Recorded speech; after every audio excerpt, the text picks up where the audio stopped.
Senate will come to order. Will the clerk please call the roll? Senators Baisley, Bridges,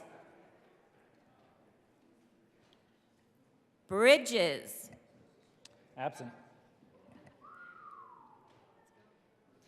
Buckner, Excused.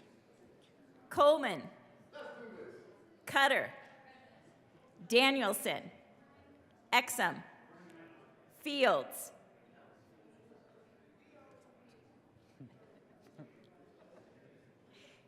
Gardner, Janal, Gonzalez, Hanson, Henriksen, Excused. Jaquez Lewis, Kirkmeyer,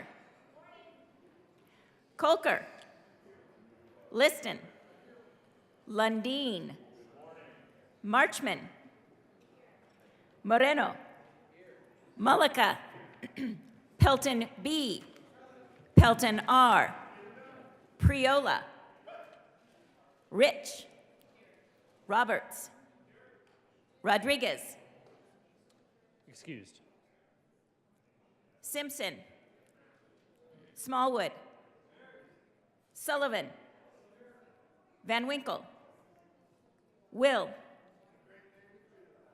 Winter, Zenzinger,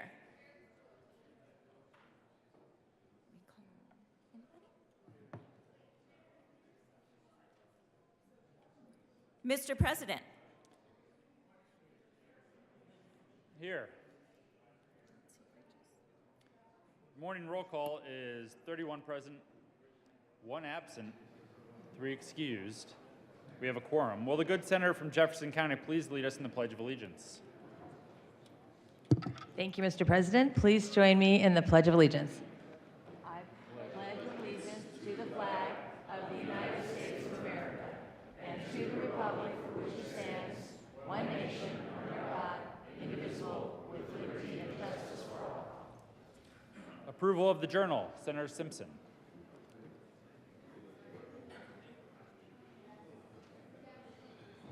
Thank you, Mr. President. I move that the Senate Journal of Wednesday, February the 1st, 2023 be approved as corrected by the Secretary. You have heard the motion. All those in favor say aye. Aye. All those opposed, no? The ayes have it, and that motion is adopted. Senate Services.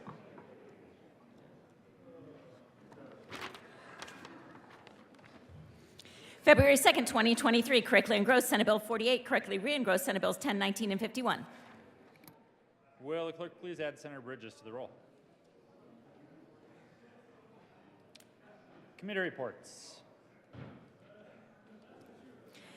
February 1st, 2023, Mr. President, the Committee on Transportation and Energy has had under consideration and has had a hearing on the following appointments and recommends that the appointments be confirmed. Member of the Front Range Passenger Rail District Board for a term expiring April 1st, 2026, Tanea Escar, Pueblo, Colorado, to serve as a representative of Environmental Conservation appointed. February 1st, 2023, Committee on Education, after consideration on the merits, the committee recommends the following Senate Bill 23 be amended as follows, and as so amended, be referred to the Committee of the Whole favorable recommendation with the recommendation that it be placed on the consent calendar. February 1st, 2023, Mr. President, the Committee on Education has had under consideration and has had a hearing on the following appointments and recommends that the appointments be placed on the consent calendar and confirmed Executive Director of the Department of Early Childhood for a term beginning on May 16, 2022 and expiring at the pleasure of the Governor. Lisa Roy of Denver, Colorado, appointed. February 1st, 2023, Mr. President, the Committee on Education has had under consideration and has had a hearing on the following appointments and recommends that the appointments be placed on the consent calendar and confirm members of the Colorado Educational and Cultural Facilities Authority Board of Directors for terms beginning June 30th, 2022, expiring June 30th, 2026. Jenny Gentry of Denver, Colorado, Democrat, reappointed. Cameron Maskell of Denver, Colorado, and unaffiliated, appointed. February 1st, 2023, Mr. President, the Committee on Education has had under consideration and has had a hearing on the following appointments and recommends that the appointments be confirmed. Members of the Board of Trustees for Western Colorado University for a term expiring December 31st, 2023. Millie Hamner of Dillon, Colorado, occasioned by the resignation of Pamela Shattuck of Greeley, Colorado, appointed effective January 1st, 2023 for terms expiring December 31st, 2026. David Weens of Gunnison, Colorado, appointed. James Fribble of Louisville, Colorado, reappointed. Introduction of bills. House Bill 1028, Representatives Bradfield and Young, Senator Will, concerning a former member of the General Assembly obtaining a name badge indicating that the former member served in the General Assembly. State Veterans Military Affairs. House Bill 1052 by Representatives Marshall and Senator Fields concerning a requirement that a veteran who has individual employability status be treated equivalently as a veteran who has 100% permanent disability when determining eligibility for any state veterans benefit, and in connection therewith expanding eligibility for the property tax exemption for veterans with a disability to include a veteran who does not have a service-connected disability rated as a 100% permanent disability but does have individual unemployability status. State Veterans Military Affairs.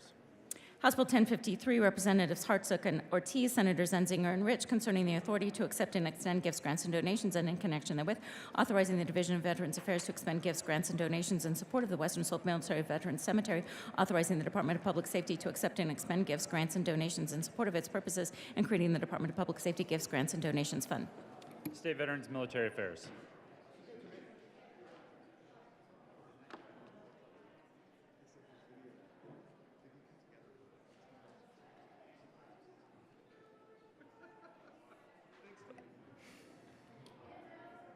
Third reading of bills. Consent calendar. Will the clerk please read the title to the bill on the consent calendar? Senate Bill 48, Senators Baisley and Bridges, Representatives Amabile and Hammer, concerning extending the length of an employment contract for a non-tenure track appointment. Members, we are on third reading of bills. Majority Leader Moreno. Thank you, Mr. President. I move for the passage of the one bill on the third reading of bills consent calendar, Senate Bill 48. Is there any discussion on the bill? Seeing none, the motion is the passage of the bill on the third reading of bills consent calendar. Are there any no votes on the bill on the third reading of bills consent calendar?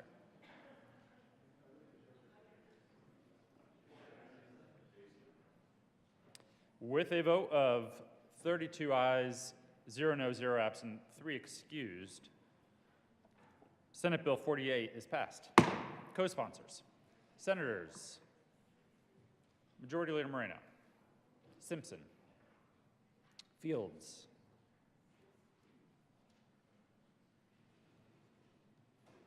Minority Leader Lundin, Gardner, Kirkmeyer, Kolker, Will,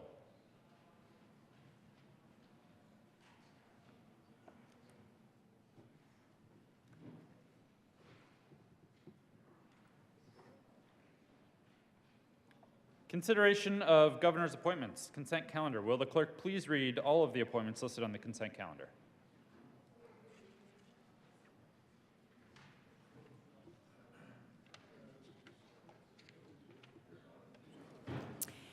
Members of the Colorado Aeronautical Board for terms expiring December 19, 2025, Charles Chaz Tedesco of Commerce City, Colorado, to serve as a representative of local government that operates airports on the Eastern Slope, reappointing Kent Holsinger of Walden, Colorado, to serve as a representative of local government that operates airports on the Western Slope, reappointed for a term expiring December 19, 2023, Stephen Lee of Parker, Colorado, to serve as a representative of Statewide Association of Airport Managers, occasioned by the resignation of George Merritt of Lafayette, Colorado, appointed for a term expiring December 19, 2024, Daniel Malia of Burlington, Colorado, to serve as a representative of local government that operates airports on the Eastern Slope, occasioned by the passing of Charles Chick Myers of Albert, Colorado, appointed member of the Community Access Enterprise for a term expiring September 28, 2025. Laura Getz of Pueblo, Colorado, to serve as a representative of the public, appointed.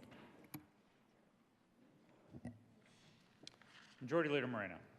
Thank you, Mr. President. I move for the passage of, I move for the confirmation of all the appointments on the governor's appointments consent calendar, which includes members of the Colorado Aeronautical Board and the member of the Community Access Enterprise. Is there any discussion? The motion is the confirmation of all the appointments on the consent calendar. Are there any no votes? With a vote of 32 ayes, 0 no, 0 absent, 3 excused, all of those appointments are confirmed. Consideration of governor's appointments. Will the clerk please read the appointments to the Public Utilities Commission for the state of Colorado? Member of the Public Utilities Commission of the State of Colorado, effective January 13, 2023, for a term expiring January 9, 2027, Tom Plan of Buena Vista, Colorado, and affiliated, appointed. Senator Winter. Thank you, Mr. President. I move for the appointment, the confirmation sorry.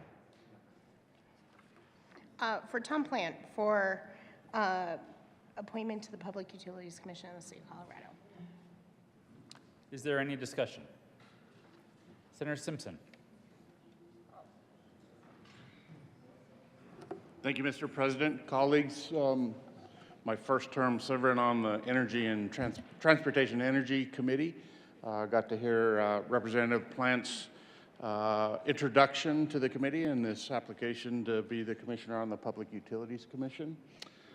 Look, and I do think the appointment meets the statutory requirement for, quote, balance on the Public Utility Commission, but it doesn't feel like it met really the intent to provide really diverse perspectives about what really is becoming, after water, maybe the most important sector to consider in the state and in the Public Utility Commission, and the generation of electricity. And it feels like, again, Representative Plant has an abundance of expertise in this field, but it feels like he just more aligns with the existing public utility commissioners and doesn't offer that balance and that different perspective that I think is really important in this crucial time, as particularly as rates, all of our constituents are feeling skyrocketing, and I just was really concerned that Mr. Plant, again, while I respect his expertise, didn't again provide that level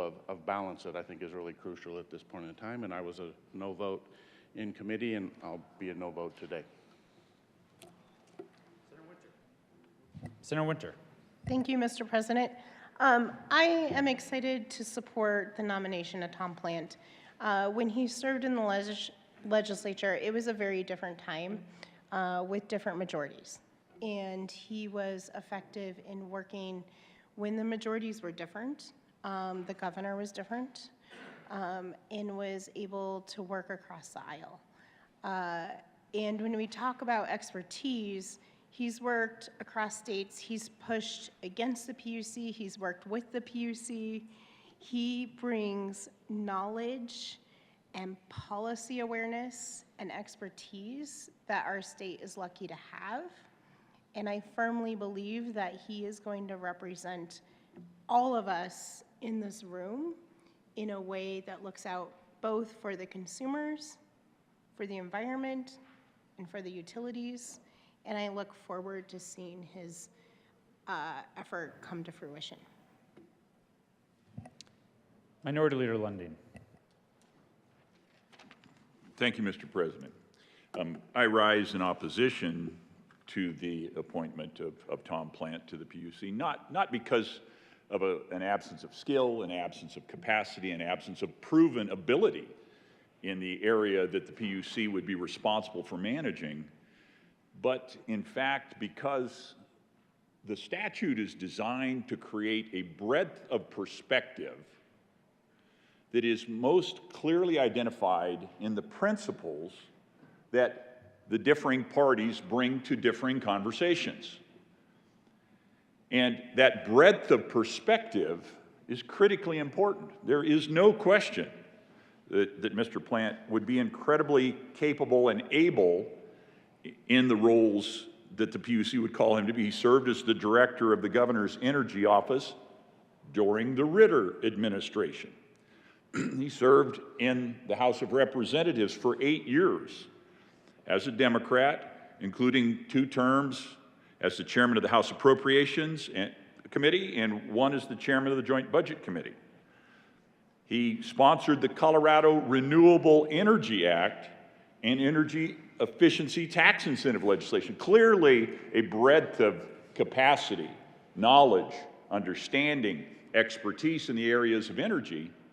But the question is, will he, as the statute is designed to create, bring the breadth of perspective the board is supposed to have as designed by the statute to bring that breadth of perspective?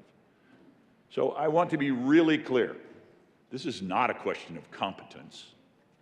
This is a question of, are we honoring the governance structure that we have created to be in alignment with our statutes, in alignment with the Constitution, in alignment with how a free people choose to govern themselves through the creation of protocols, standards, methods of making sure all perspectives are brought into a conversation. Because that is the only way that an incredibly diverse collection of individuals, of people, can in fact govern themselves, is through rule, through policy, through procedure. And so the intent, the desire of that set of rules becomes incredibly important.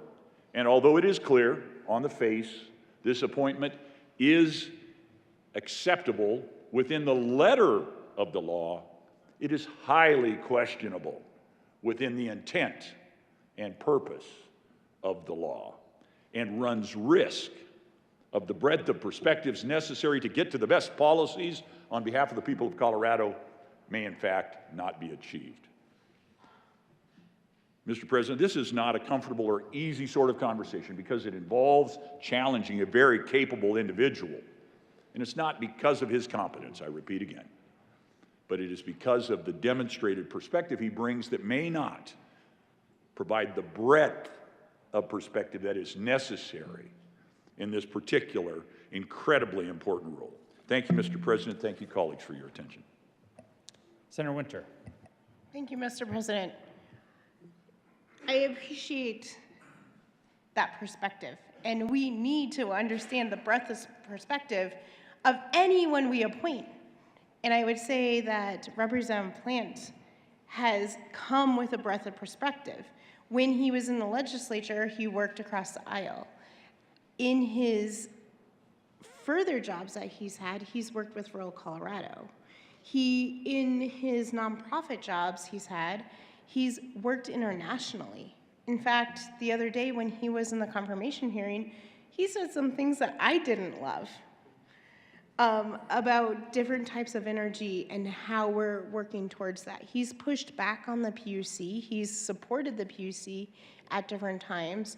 I know for a fact that this individual has a breadth of perspective that honors both sides of the aisle, honors every corner of Colorado, and is not simply agreeing with where the PUC is and will direct it in a way that supports Coloradans, supports consumers, and supports our environment. And so given that argument, I actually believe this individual honors all of those arguments and brings in that diverse experience, brings in more than 2 decades of experience of trying to do that, and will continue to honor that and do that. Senator Gardner. Thank you, Mr. President. Well, I know that those of you who had adjournment committees were anxious to get that business done. I know it's not time for announcements, so I won't announce that adjournment committees will meet at 10:30.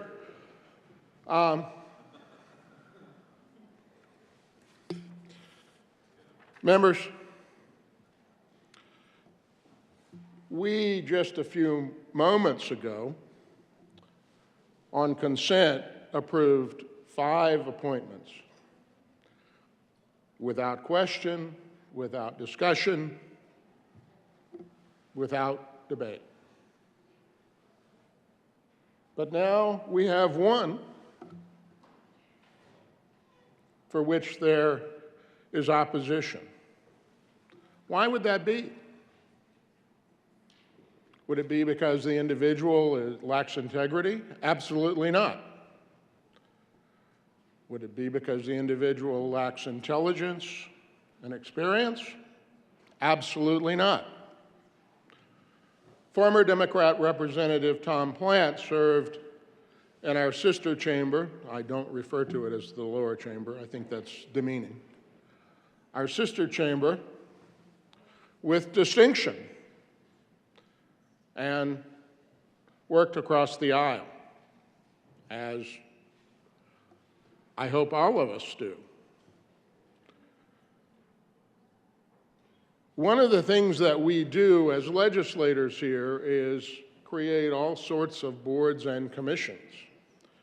And when we do, it has been the practice here in Colorado to have language such as that in the PUC organic statute that says no more than 2 members of the PUC shall be affiliated with the same political party.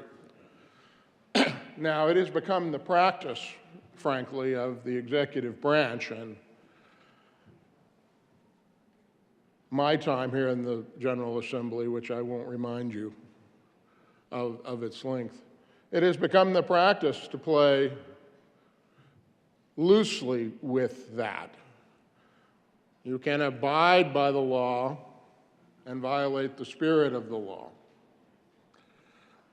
The reason for those provisions when we create boards and commissions is, as my colleague from Monument observed, to create a breadth of perspective.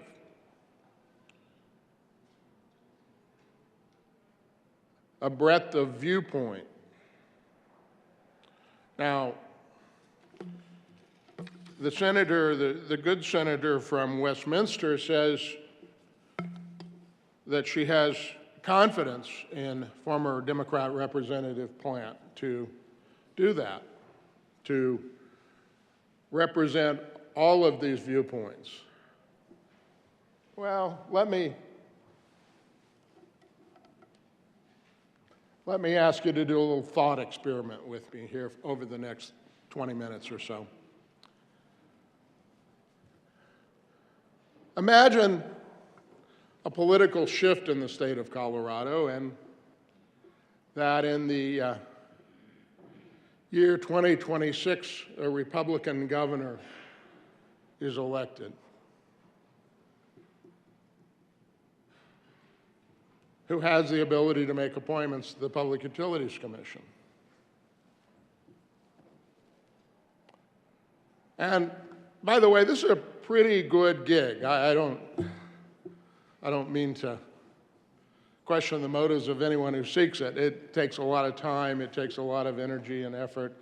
Our former colleague, Representative Glenn Vodd, served on the PUC and did so with distinction.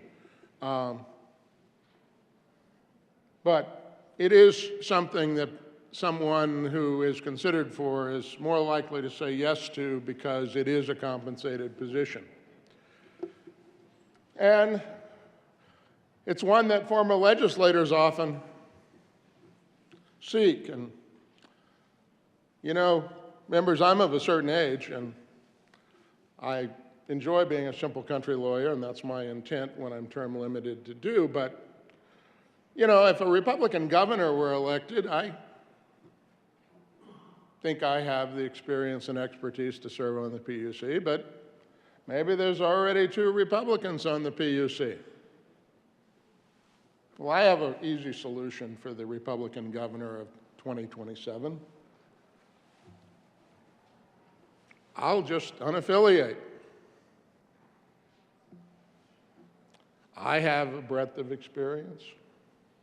I've worked across the aisle. I wouldn't have only served in the House 8 years, but by that time would have served another 8 years in the Senate. I would be a legal appointment. In fact, I'm beginning to convince myself. I would be a legal appointment. Does anyone over here for a moment think that former Republican Representative and State Senator Bob Gardner, who I hope you think works across the aisle and is a reasonable person, do you think for a moment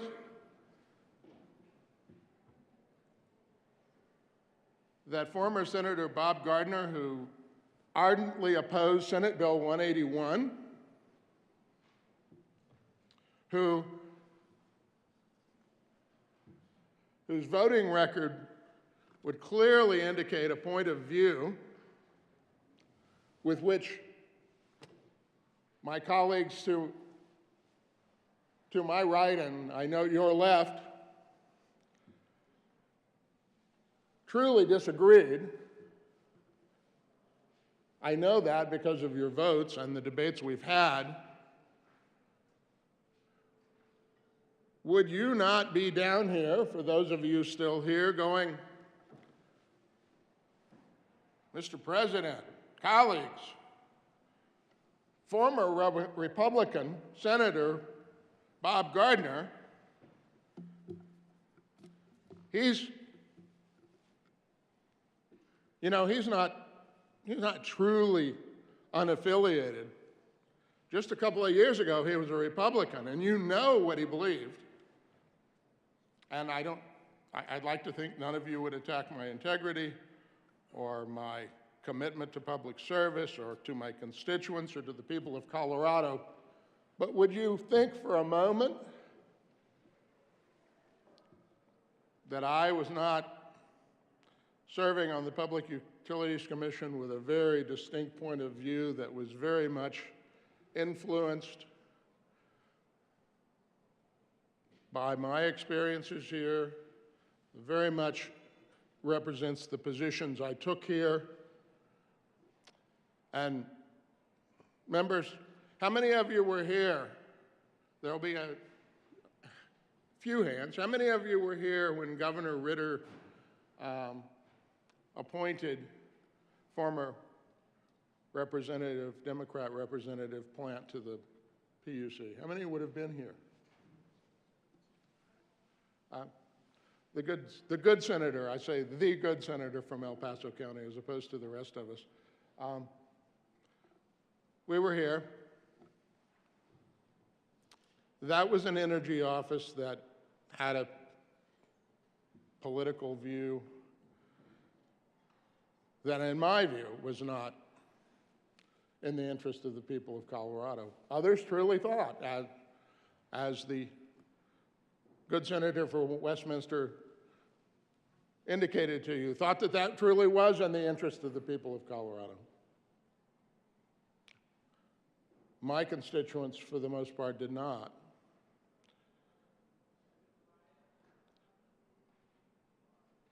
Well, I appreciate your taking a moment to do the thought experience with me. In the role reversal, and asking yourself whether any former legislator, cabinet department head, agency head, who in fact got elected for a particular viewpoint, could simply disaffiliate and somehow then represent a breadth of perspective or a point of view that was different than that they held for many, many years. I know views change. I know experience changes one's view. But nevertheless, the statute expresses not only the letter of what it says, but in these appointments, I say to the executive branch, it expresses a spirit and intent. And so, as a result, if this appointment is approved, as I suspect it will be, it won't be legally challengeable, but it will be objectionable and suspect.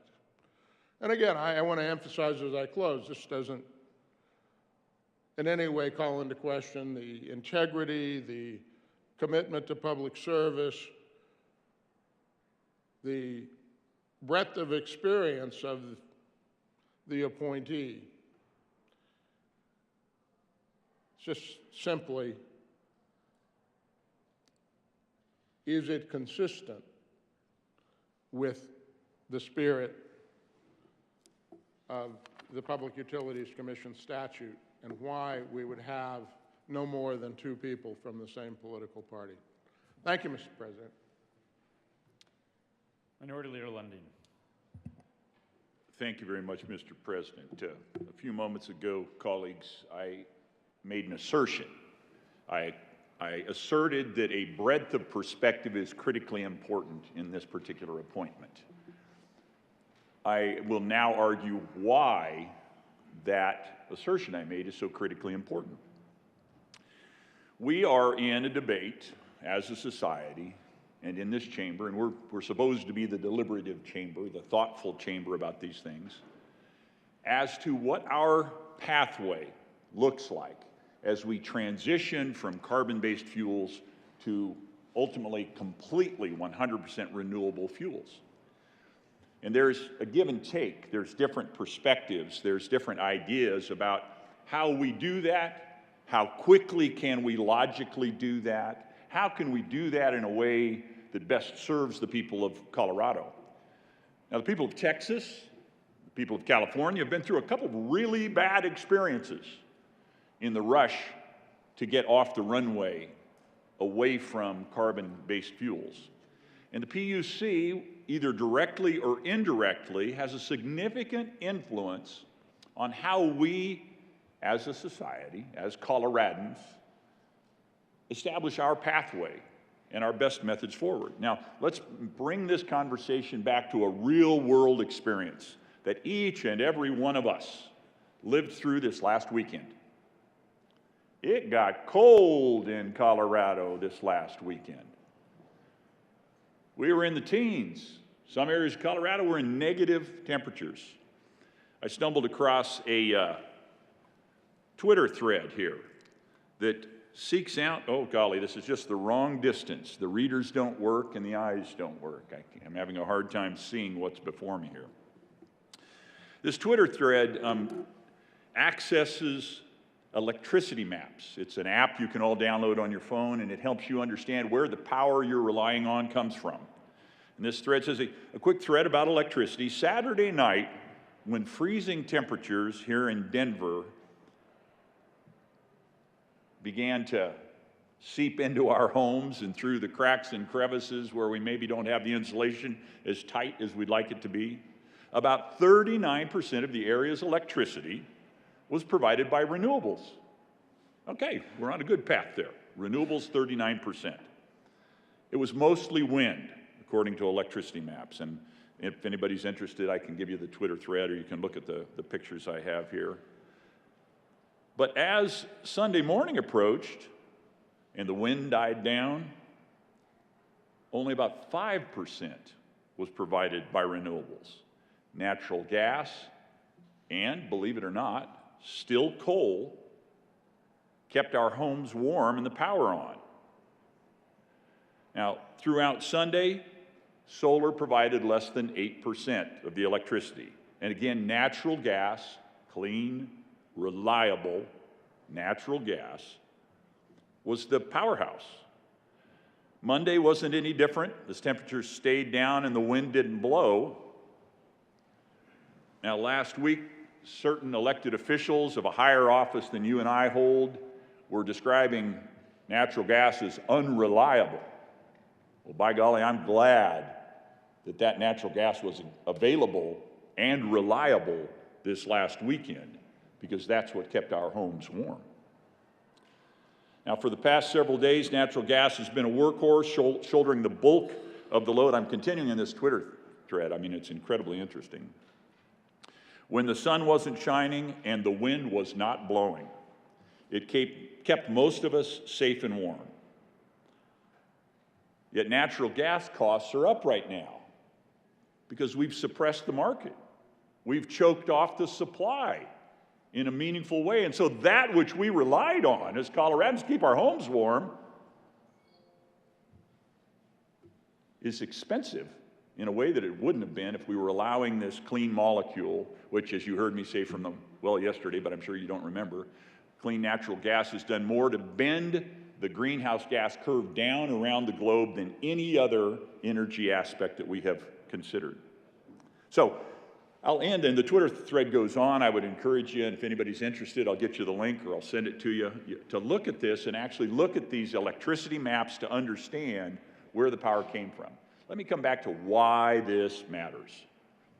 because the perspectives, and clearly my perspective would be very different than that of the nominee that you are now considering, the perspective of how we as a society transition to completely renewables in a way that doesn't leave our constituents, the people of Colorado, like Texas, without power, like California, unable to plug in their electric vehicles, or like California right now, quite frankly, because of the regulatory framework and market forces they put in place in that state, they're paying $18 a cubic foot for natural gas, whereas the market clearing price elsewhere is $3 or $4. We need to be thoughtful about how we approach our transition to 100% renewables, how quickly we do it, and the methods we use. And the way we're going to do that best, in my opinion, is to have a breadth of perspectives. And that is why I stand in opposition of someone who is obviously full of integrity, full of intelligence, full of skill, full of ability, but perhaps bringing a perspective that will fall in alignment with many of the other individuals who already serve on this board. Mr. President, colleagues, thank you for your attention. Senator Smallwood. Thank you, Mr. President. Good morning, colleagues. So it feels like Groundhog Day.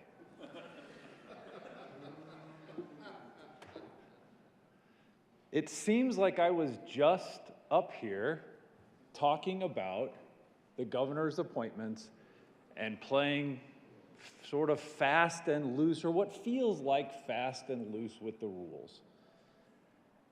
And I would encourage us as a body, year after year, coming up here, having these conversations, to instead maybe just be bold.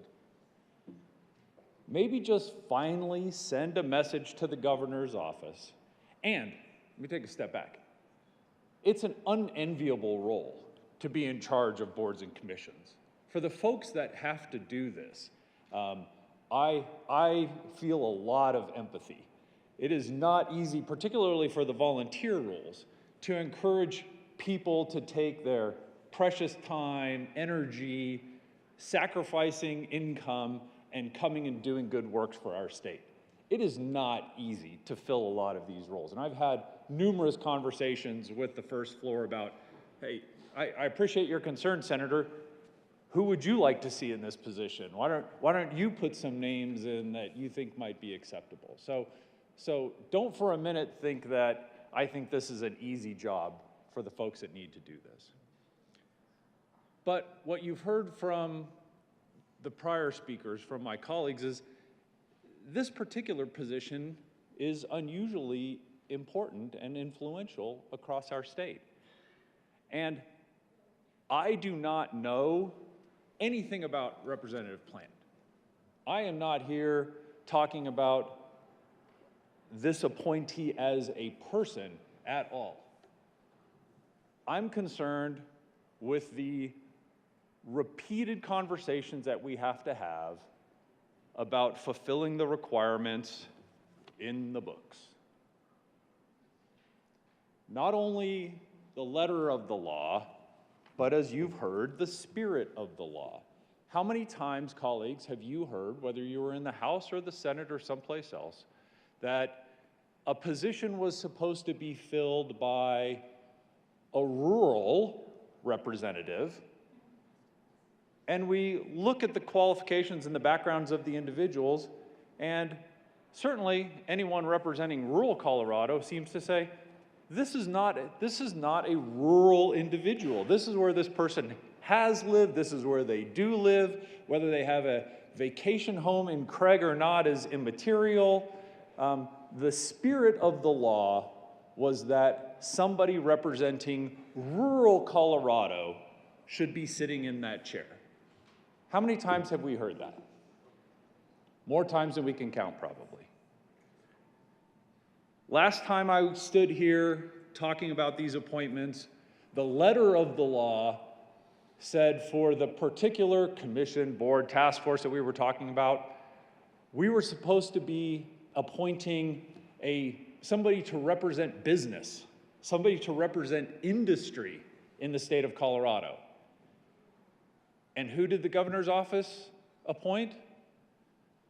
Somebody that historically had had 0 employees, was in business for himself or herself, and had just recently acquired their first employee, 1 employee. So what do we have, 5.8 million people in our state? Who's looked at the recent census data? 5.9, 5.8? What's the number? Yeah. So of anybody out of millions and millions of people who could have stepped in to represent business interests, to represent industry in our state, the first floor sends us an appointee with 1 employee. Not somebody from Frontier Airlines, not somebody from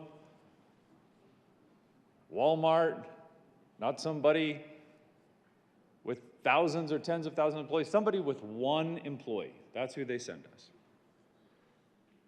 And now we have the discussion about political parties. And this is so patently obvious. The fact that we're even having the discussion, candidly, colleagues, is a little bit embarrassing. If we were to talk to your constituents about the good senator from El Paso County, the simple country lawyer, a few years from now being appointed as an unaffiliated, somebody who is, in this example, not a Republican, because they had changed their party affiliation from a Republican to unaffiliated, and you went back and talked to your constituents about the fact that a Republican governor had appointed one of these senators as a non-Republican, it would be laughable. And it would be embarrassing.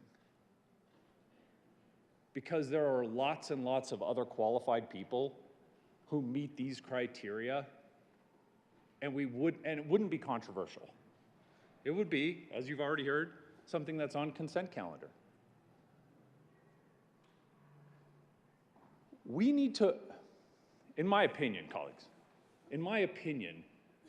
we need to be very concerned about how the public views government. This is probably not a news flash to anybody. There's a little bit of skepticism across our citizens that government does the right thing all the time. I know, it's shocking. Just a little bit of skepticism.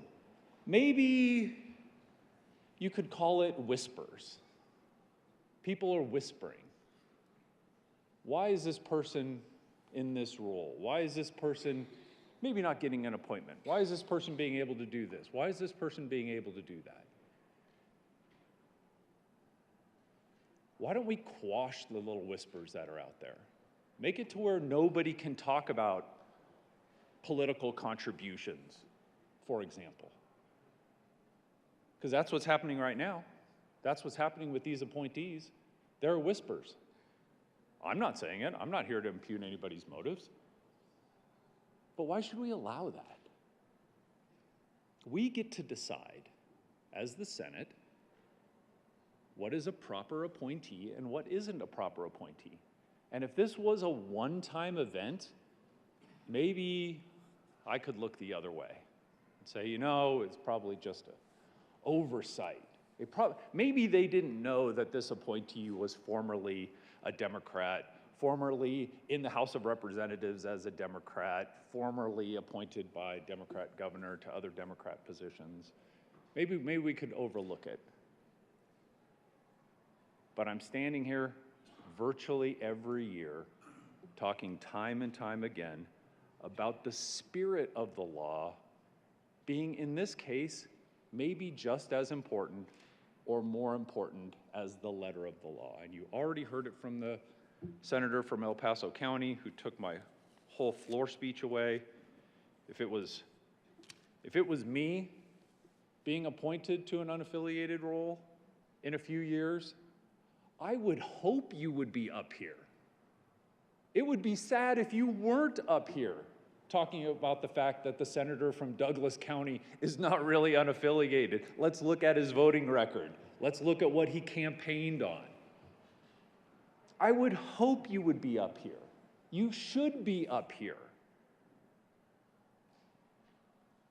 We have to make these decisions not only for our generation, but for future generations. We have to send a message to Democrat governors and Republican governors that the letter of the law is very important, for sure, but it's not the only thing. Hopefully we're not up here again talking about this. I would encourage us again to be bold, to take away the whisper campaigns that are out there, that we know are out there, and do the right thing and get an appointee that truly is unaffiliated. Thank you, colleagues. Thank you, Mr. President. Senator Winter. Thank you, Mr. President. 2017, that's 6 years ago. That's when this person became unaffiliated. 6 years is a long time in someone's life. 6 years is a long time to not be partisan, and someone that has a bipartisan record. We have stood up here and talked about whisper campaigns, and we've also said this person is incredibly qualified, has integrity, and so now we are coming to the point where we are holding this person to a standard for a life in a time before 2017, when even before then, they have proven their willingness to reach to rural Colorado, reach across the aisle, work to include everyone. And so think about what you were doing in 2017. Most of us weren't even in this room in 2017. That's when this person became unaffiliated. I'm a proud Democrat. I'm not unaffiliated, but this person became unaffiliated in 2017. And so we want to talk about a whisper campaign about who gets appointed and who doesn't. And yet we talk about how this person is qualified, has integrity, and has skills. And so I think it would be a disservice to the state to say, we actually don't believe this person's intent in 2017. I don't think this person unaffiliated that long ago with the intention of getting some appointment in 2023. Right? That they made that decision on their values and their ethics, where they live, how they want to represent Colorado, a long time ago in most people's lives. And so let's not say this person has integrity, is qualified, has the skills, has the intention, and then say this is a partisan appointment. This is not a partisan appointment.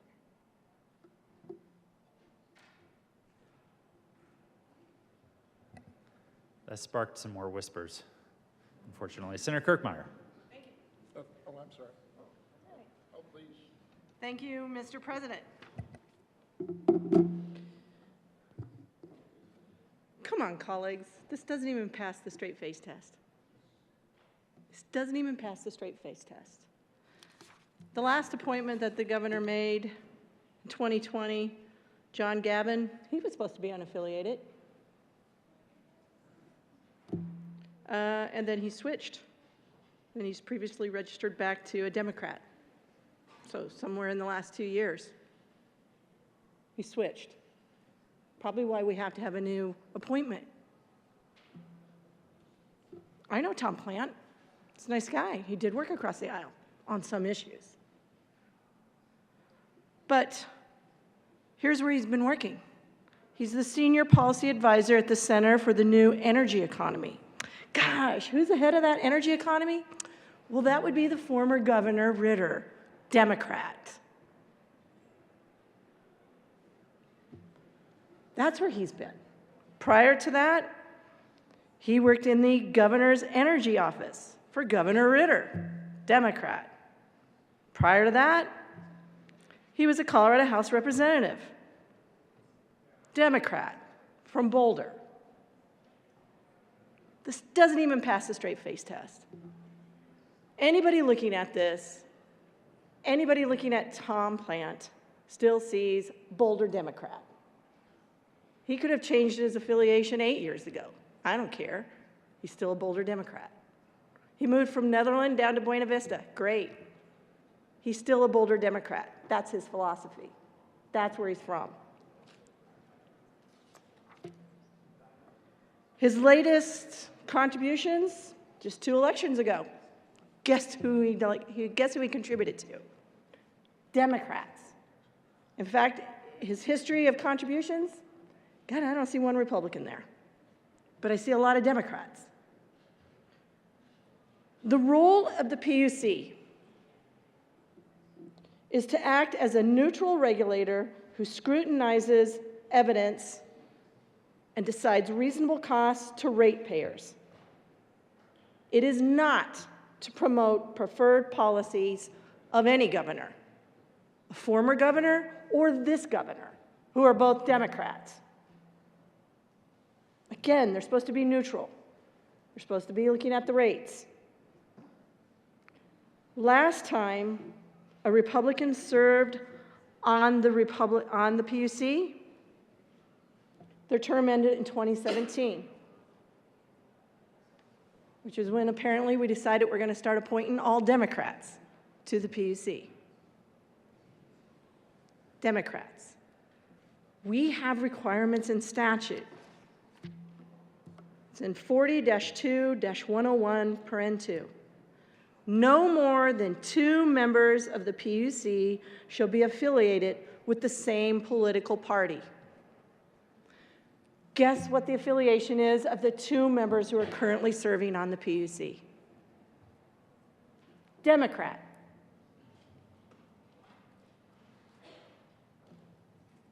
We have statutory requirements for a reason. I mean, perhaps we should be writing a bill that says, when we talk about the members being from different affiliations, so that we get some balance on all of these commissions, whether it's the Oil and Gas Conservation Commission or the Economic Development Commission or the PUC. Perhaps we should be putting in, not only do we really going to have to narrow down the geographic understanding of what that means when we say they've got to be from around the state, but apparently we're going to have to say, gosh, maybe they should have been within their political party for at least the last 10 years. This is just yet one more workaround that this governor has figured out, and he's playing it to the hilt. And I don't think there's anybody in this room thinks this passes the straight face test. We've already talked about the spirit of the law.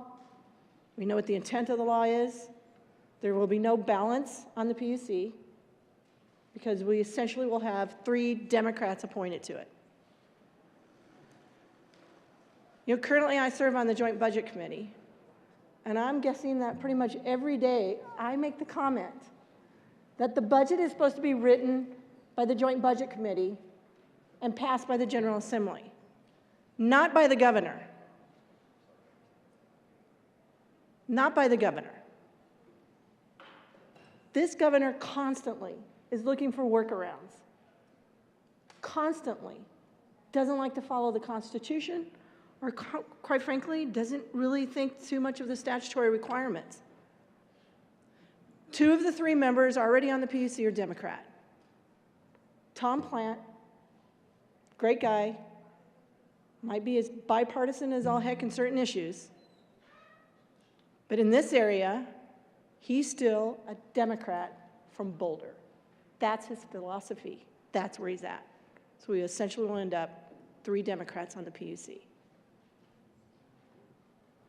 We were elected to make sure that the statutes are followed, both in the intent and the spirit. By circumventing the state statutes, by doing workarounds like this, this is why people don't trust government. This is why people don't have faith in us. We can't even follow through on making sure that we have a balance on these commissions. We can't even do that. I don't think it's going to happen, but I would hope, not because of Tom Plant, his character, his ability, I would hope that we don't approve this appointment based on the fact that we should stop looking for workarounds on the state statute, and that we should start working to instill trust with our electorate, trust with the people in the state of Colorado, that we are not going to just follow the law in a way where we think we can get around it, but we're going to follow the spirit of that law and work towards a balance.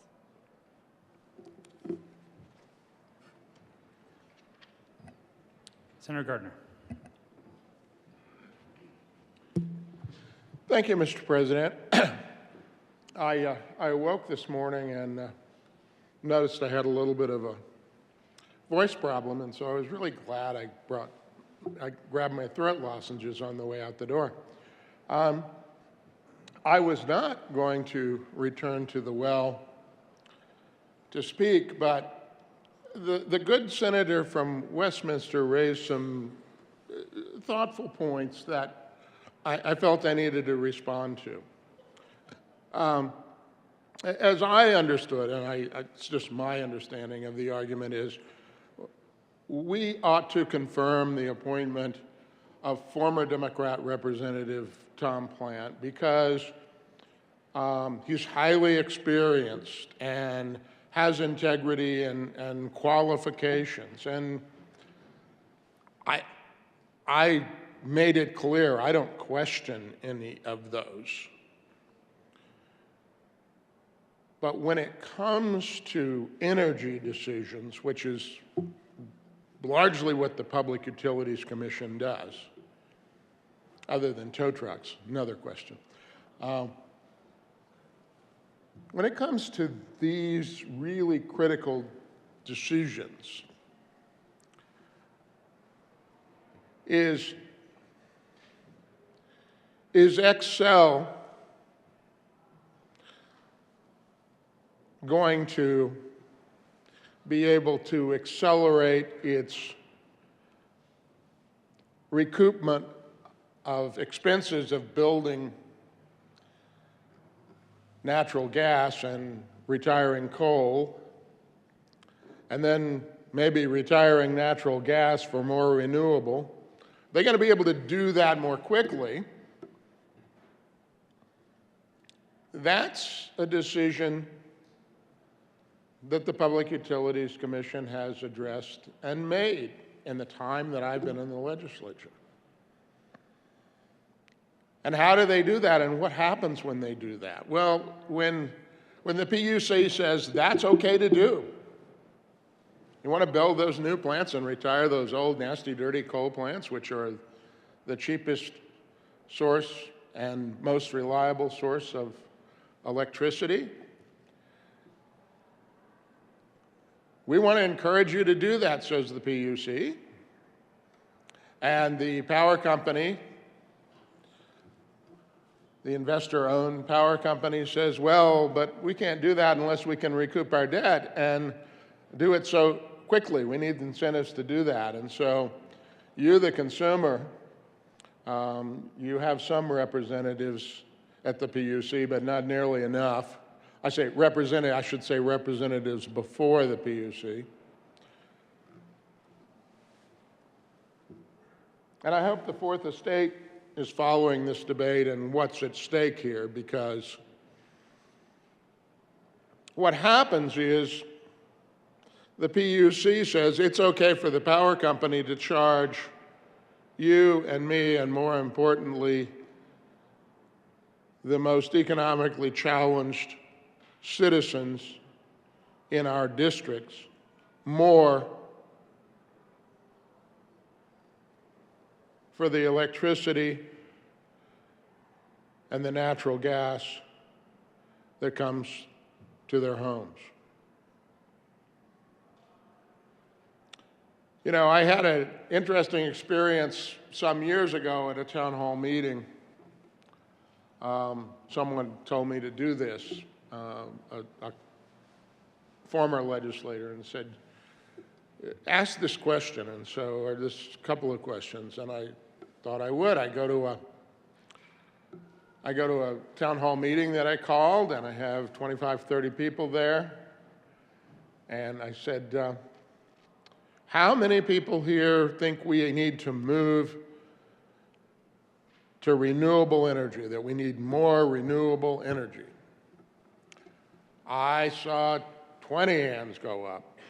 I'm like, well, maybe I'm in the wrong place on this thing. But I asked the second question that I believe it was the former Senator Ron May said, ask the second question. So I did. I asked the second question. You know what the second question is? The second question is, how many of you feel like you can afford and are willing to pay an additional $10 a month on your power bill, heating bill, in order to get renewable energy accelerated? The hands go down quickly.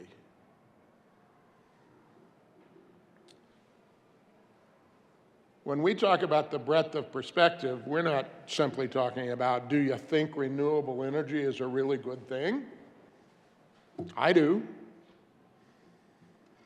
We're talking about when and how and who will pay and when will they pay. And former Democrat Representative Plant has a very different view of that than my constituents. How can I say that? Well, I can say that because I was here when he was appointed to be the director of the governor's energy office, and I was familiar with his legislative record.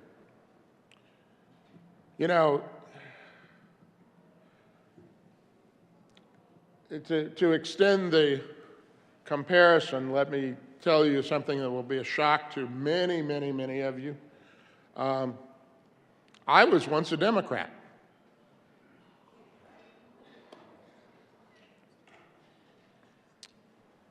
I was raised in Texas, and we had two parties in Texas. As the good senator from Carrizo Springs in Denver will know,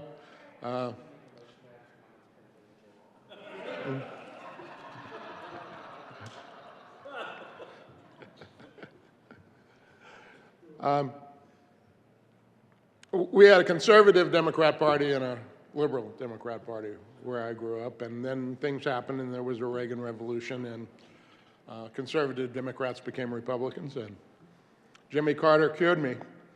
But you know, I was a conservative in those days, and I'm a conservative today, and I don't think that whatever label or non-label you hang on me, frankly, on any of us, when I hear people say, I left your party, I couldn't stand it anymore, they don't say, because my views changed. I've heard that once in a blue moon. They say because the party isn't any longer what I am. So I don't know why former Democrat Representative Plant left and decided to unaffiliate. I assume it was for matters of agreement or disagreement or concerns about the direction of the party or something. I don't know.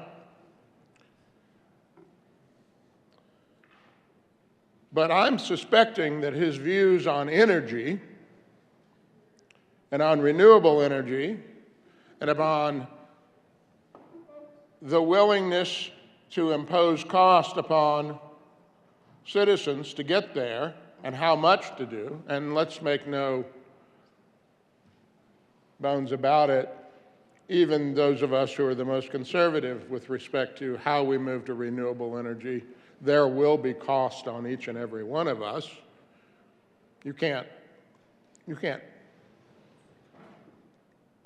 avoid the market.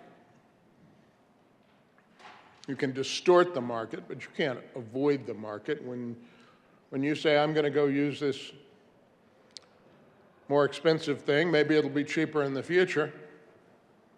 Sure, maybe it will be, but in the near term,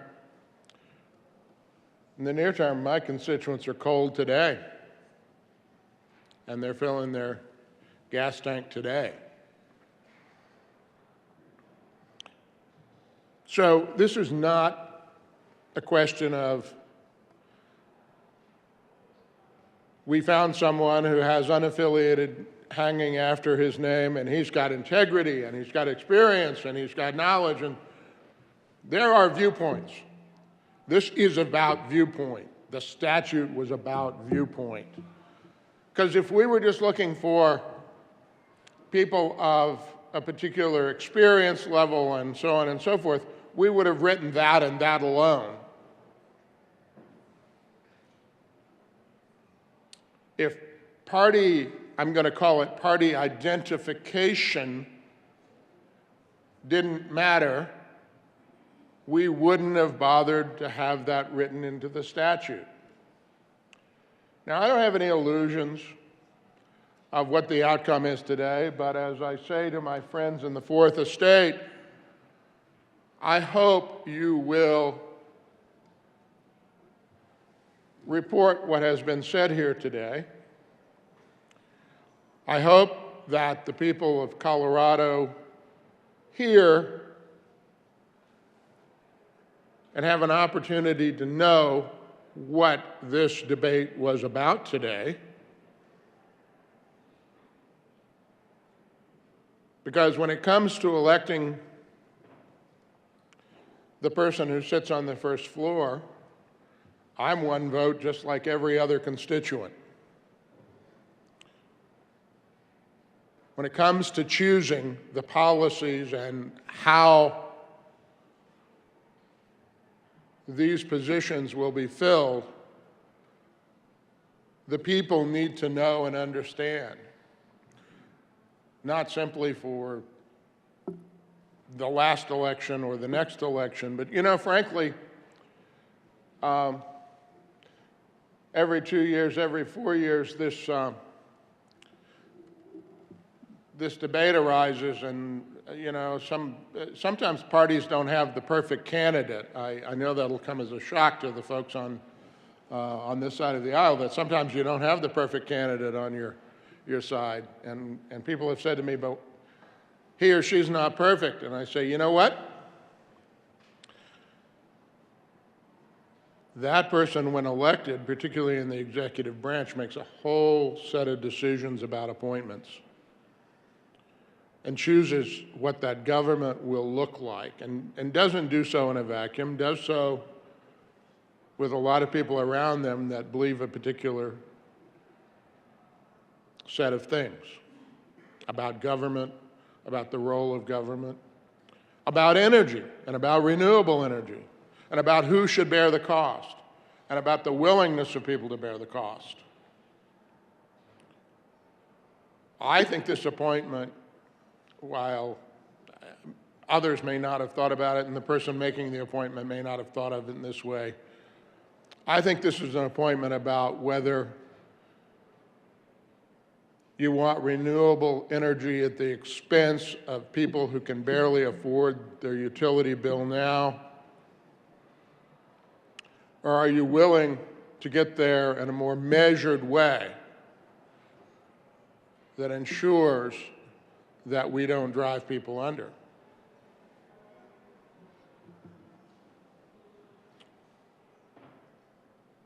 Whether you call it viewpoint, whether you call it perspective, whether you call it where the appointee sits on the political spectrum, that is what the statute seeks, to create a diversity of thought about. And to violate the spirit of that is to ignore what the General Assembly actually said some years ago and continues to say time after time.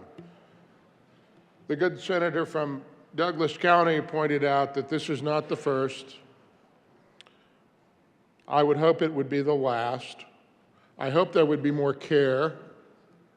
I'd hope there'd be more observance of the spirit of these statutes that create commissions and boards,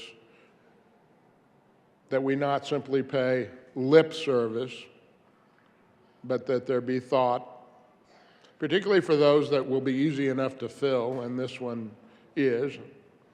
As the good senator from Douglas County says, for some it's very difficult. This is not one of them. There were no doubt many unaffiliated potential appointees that would have had a more balanced, thoughtful approach in energy and in public utility matters than this appointee. I urge a no vote. Thank you, Mr. President. The motion is the confirmation of the governor's appointment.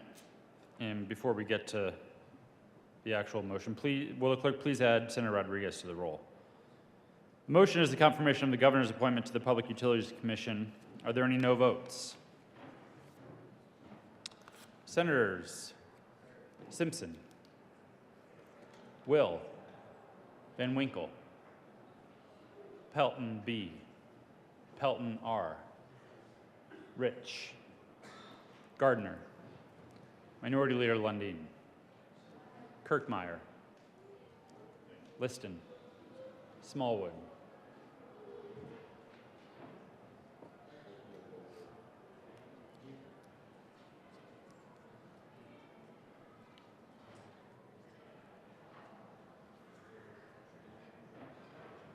Baisley. With a vote of 21 ayes, 12 noes, 0 absent, 2 excused, that appointment is confirmed. Introduction of bills. House Bill 1045, Representative Evans, Senator Hendrickson, Senator Pelton B. and Hendrickson, concerning leave from employment for state military service. State Veterans and Military Affairs. Message from the House.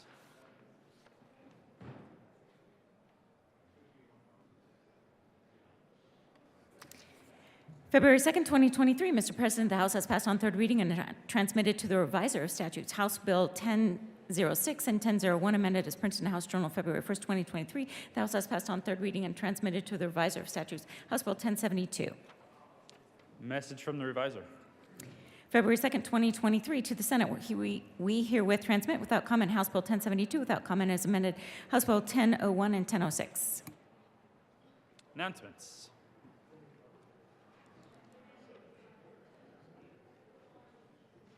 Senator Rodriguez. Thank you, Mr. President. The Business, Labor, and Technology Committee will start at 10:45 in the old Supreme Court. Everything on the agenda is the same. See you there.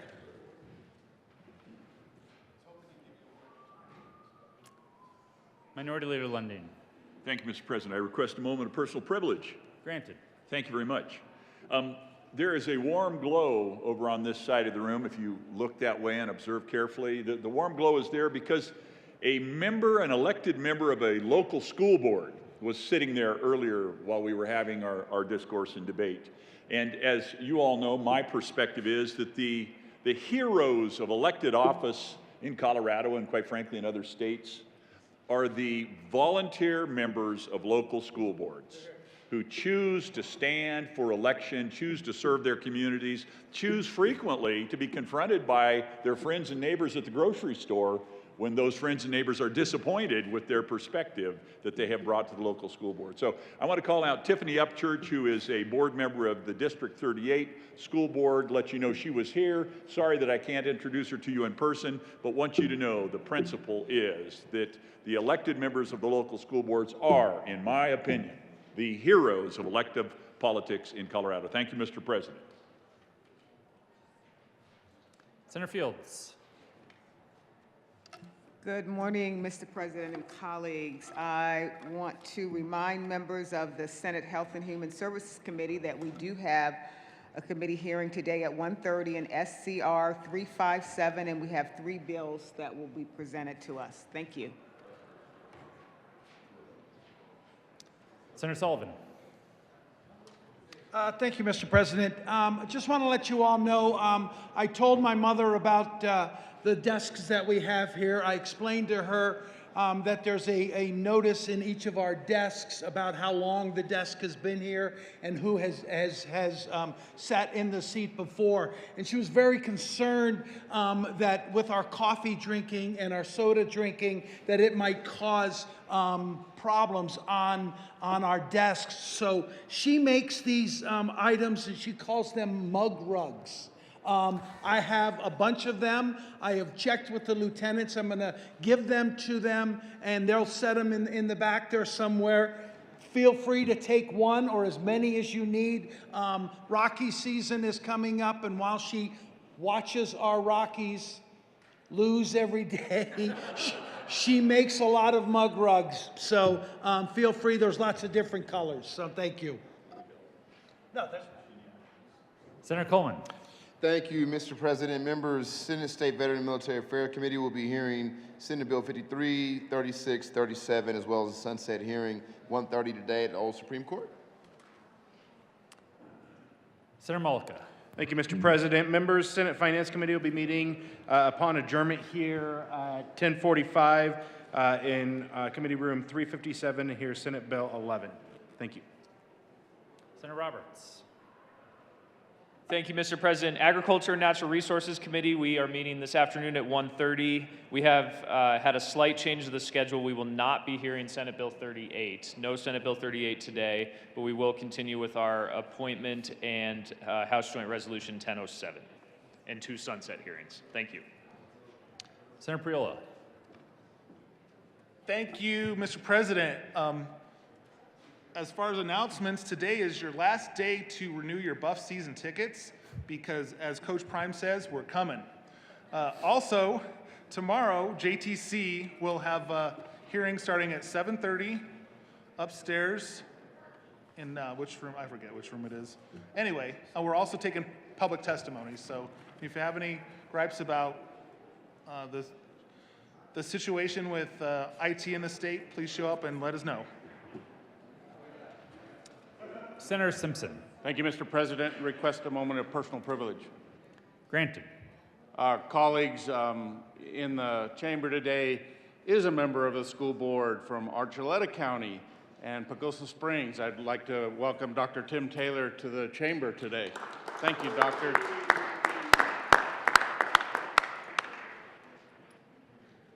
Further announcements. Majority Leader Moreno. Thank you, Mr. President. Seeing no further announcements, I move that the Senate adjourn until tomorrow, Friday, February 3rd at 9 a.m. You have heard the motion. All those in favor say aye. Aye. Those opposed, no? No! The ayes have it, and the Senate will adjourn until, you can stay as long as you want, though, Bob. Until 9 a.m. tomorrow, Friday, February 3rd, 2023.